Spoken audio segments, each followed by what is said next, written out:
ځه اوس د کور ځه وځه دا چینیان بیا چې پر دا کور چوټه ونه کاږې نه مې خور یې نه دې ورور یم دا روانه یې غواړې د چا شک غواړې عثمان څه کوي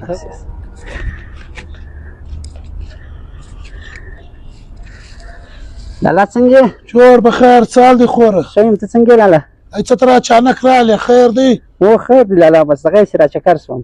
ای څه وایه غوړ مره دې شپې پرس ولې یوه میاشت تېره کله نه بیا څنګه اچانک راغلې زه ښه ټیم راغلې ما سره د خپل ورور سره به اوس چای یا لالا موږ چای نه کوو اوس مو کور چای وکړه تازه چای نه کوم یا لالا خپل ورور سره به چای نه وکړې کوم لالا بس سیستم چای وکړي ښه نور خیرات ته یې ښه دي ګده شوي خیر خیرت لالا زه رانم ما ویله زه به لالا ته وایم ګراني م ده ګراني تر دا تېره ده زه رانم لالا ته به ووایسي خپل حق درکړي نو زما خو په جایداد کې حق دی زما ته حق راکوې که نه راکوې لالا څه ګډه وډه ګایېږې څه وایه ته اوس ته کومې خوا دې راخسې ده زما حق دی زما حق څه وایه لالا لکه څنګه چې د ورونو حق دی دغه رقم د خوند هم حق دی او بابا دا کیسې ګډې کړي دي چې د خوندو ته به هم حق ورکوې نو ته اوس ما ته حق راکوې که نه راکوې دا رقم ګراني ده لالا خو یو شی ته شي نه رسي شرمېږې نه را روانه یې زما حق دی زما حق دی ستا په واده کې ما په تا باندې لږ خرچې وکړې سونه مې در واخیستله کپړې مې در واخیستلې واشن مشین مې در واخیستی فرج مې در واخیستی دا د کومه ځایه سره راغلی چې ته را روانه یې ما ته زما حق راکړه زما حق راکړه په سترګو کې دې څه شرم شته نه را روانه یې زما حق راکړه لالا نو زما په جایداد کې بیا هم حصه دغه زما حصه راکړه زه به دا بچیانو باندې یو شی وکړم چې تعلیم یو شی دې نسته حکمت دې نسته را روانه یې ښه دنده دې په مخه اخیستې ده شرمېږم نه په مړو سترګو را روانه ما ته کښېنې زما حق راکړه زما حق راکړه یو شي کې دې حق نسته دلته راسه کښېنې مړ سترګې شرم نسته ته ولاړه ته پورته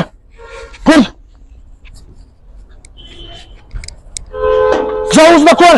ځه وځه دا چینیان بیا چې پر دا کور چوټه ونه کاږې نه مې خور یې نه دې ورور یم دا روانه یې غواړې د چا شک غواړې عثمان څه کوي خیر دی لیونی سوی خو نه دی هېڅ لیونی کېږې را روانه یې څه کوه عثمان خیر دی چې خور له کوره د باندې مسواکسه وروره دا حق غواړي یاره وایي ما ته حق راک نو خور دا کور که نو دا خو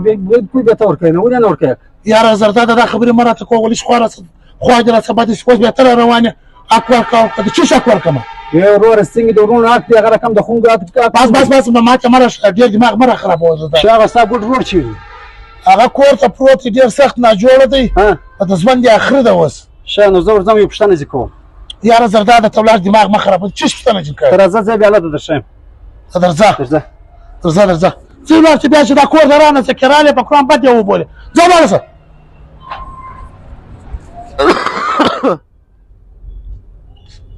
دغه دی السلام علیکم لالا لالا جوړ په خیر څنګه طبیعت څنګه دی څوک در ښه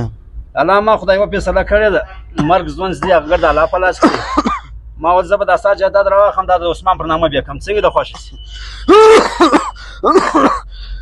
بالکل نشي کېدلی تر څو پورې زه ژوندی یم دا بالکل نشي کېدلی ورپې نه ورکوم دا زما جایداد زه تر څو پورې ژوندی یم یې ورپې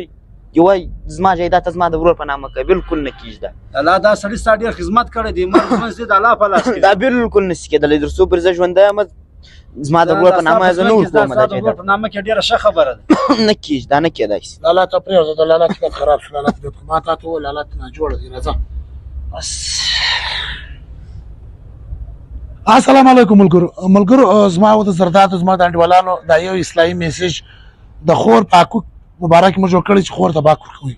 ملګرو حج زکات روزه اور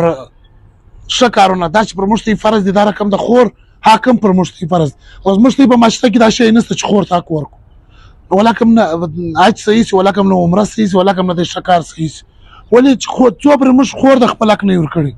الله دې اول ماته او زرداد ته خدای دا توفیق ورکړي چې موږ خپل خوندو ته حق ورکړو الله دې هر مسلمان ته دا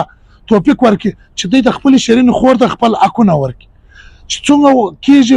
په وس مې کېږي دا ویډیو مخ ته سره شیر کړي څه معلومه ده ستې دا شیر سره یو مسلمان په ژبه باندې رحم راشي خپل خور ته حق ورکړي او په دې کې استیم ثواب دي ژوندي اوسئ چرځه السلام علیکم